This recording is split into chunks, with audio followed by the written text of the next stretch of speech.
Kritikal ang kondisyon ng isang person with disability matapos masabugan ng napulot na paputok sa Quezon City. Saksi si Rafi Tima.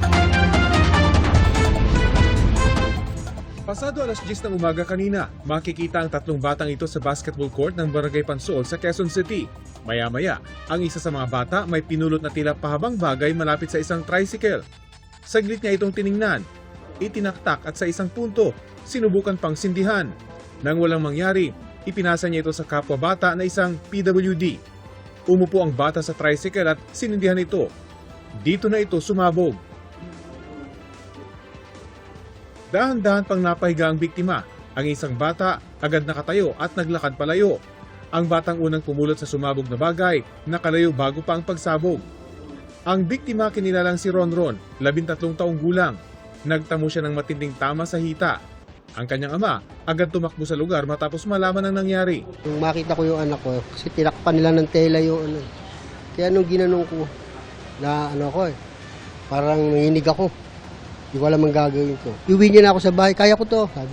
Sabi ko, sabog yung hita mo, kaya mo? Oo, kaya ko. Yun yung sabi sa akin. Agad namang naisugod sa ospital si Ronron. Kahit dito sa loob ng hospital, tinatanong niya yung mga nakapaligid sa kanya, yung nurse. Sabi niya, Dok, mamamatay na ba ako? Critical ngayon ang kalagayan ni Ronron matapos isa ilalim sa serye ng operasyon. Sasailalim sa 5 pang operasyon para subukang maisalba ang kanyang 2 paa. Ang kanyang ina, bukod sa panalangin para sa anak, may isa pang pakiusap. Sana yung nag-iwan ng paputok doon, makonsensya naman kayo. Dahil may stroke yung anak ko. Critical na ngayon. Ganito rin ang pakiusap ng ina ng batang nadamay sa pagsabog. Pero yung mga irresponsable na tao, sana malasakit na lang para matapos na yung ganong klaseng mga insidente.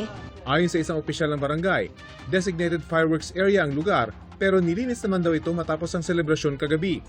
Wala rin anilang ginamit na malakas na paputok sa kanilang selebrasyon. Base sa CCTV, posibleng fountain daw ang sumabog. Siguro, hindi siguro sumabog yung nag-fountain siya pero hindi siya sumabog. Hanggang sa nakita naman doon sa lugar, malinis na hindi naman sukat akalain, nandun pala sa ilalim gilid ng tricycle yung paputok at nakita ng bata. Patuloy na paalala ng mga otoridad, huwag na huwag pupulutin ang anumang bagay na ginamit nitong pagsalubong ng bagong taon para iwas disgrasya. Para sa GMA Integrated News, ako si Rafi Tima ang inyong saksi.